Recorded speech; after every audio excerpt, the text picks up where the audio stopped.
ang Pangulo ng Haring Bayan. Sino ang hari ang bayan?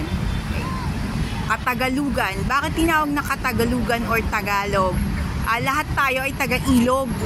Kay Bisaya ka, kay Ilocano ka, kay Malilenyo ka, lahat tayo ay taga-Ilog, kaya tinawag na Tagalog. Kaya ang pambansang wika natin ay Tagalog. Isang paglilinaw lang po. Kasi nagkakaroon ng regional discrimination. Pag sinabing Tagalog ka, parang yung mga ibang dialect na argabyado na, parang puro Manileño lang ang bida. Hindi po lahat tayo Tagalog because mga taga-Ilog tayo. Yun po yung kaya dapat nating maunawaan.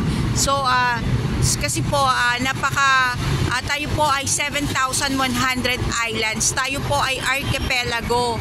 So iba't iba po ang dialekto natin, kaya hindi po tayo magkaisa. Nahihirapan po magkaisa mga Pilipino dahil iba't iba ang ating ginagamit na dialekto. Pero ang pinakapambansang wika po natin, diniklara po ng ating pangalawang Pangulo ng Republika, si Manuel L. Quezon, Tagalog. Correction po, ang unang Pangulo ay si Andres Bonifacio, revolutionary government. Revolutionary, ibig sabihin, inagaw natin ang gobyerno sa pamamagitan ng revolusyon.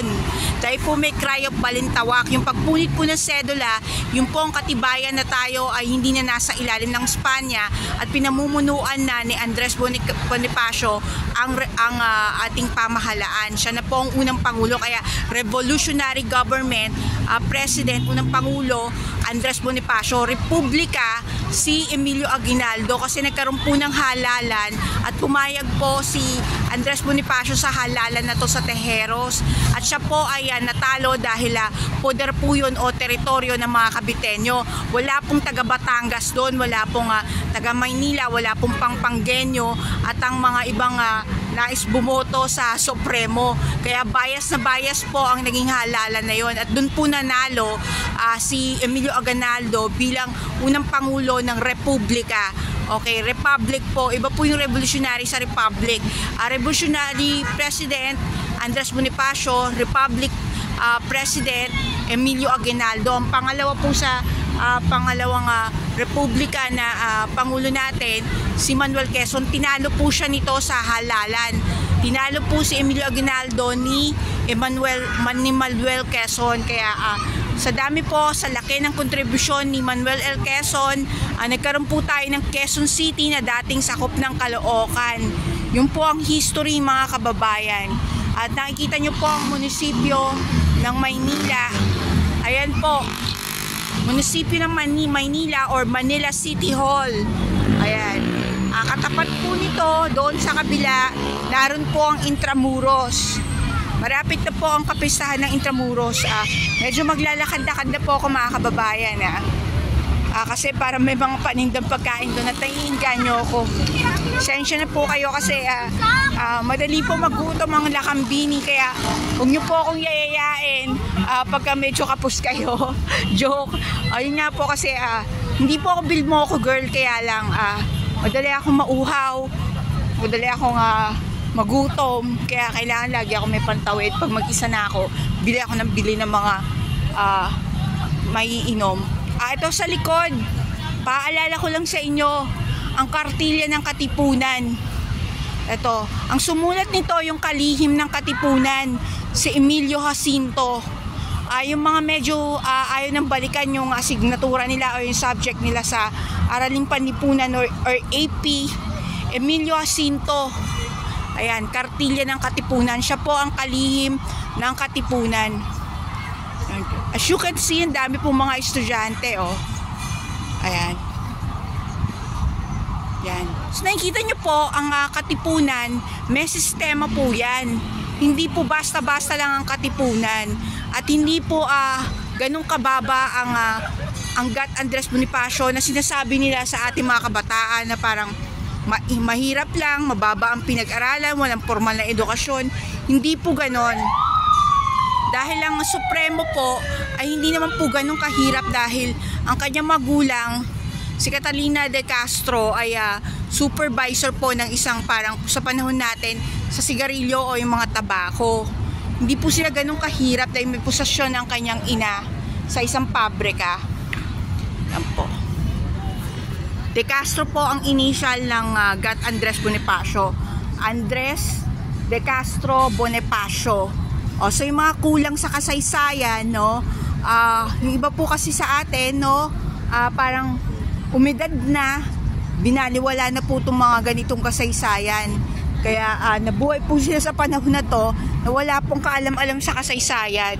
At hindi na po narating ang Intramuros, hindi na rin po narating itong munisipyo ng Maynila na dito pala matatagpuan yung Kartilya.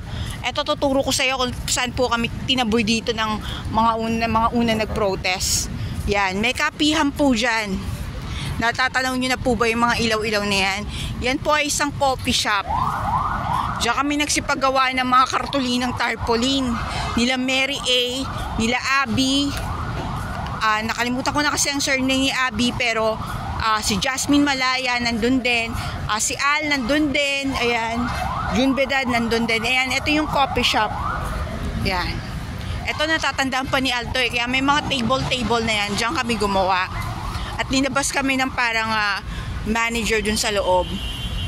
Dahil bawal daw yun. Excuse me. This is a coffee shop.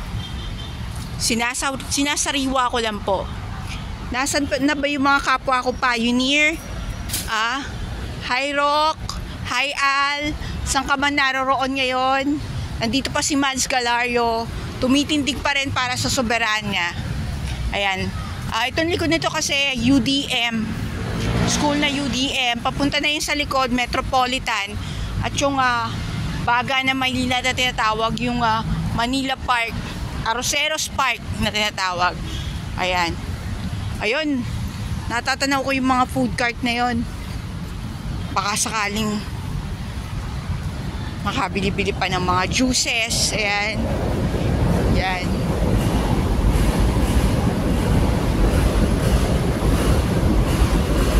Okay. Sugar cane juice.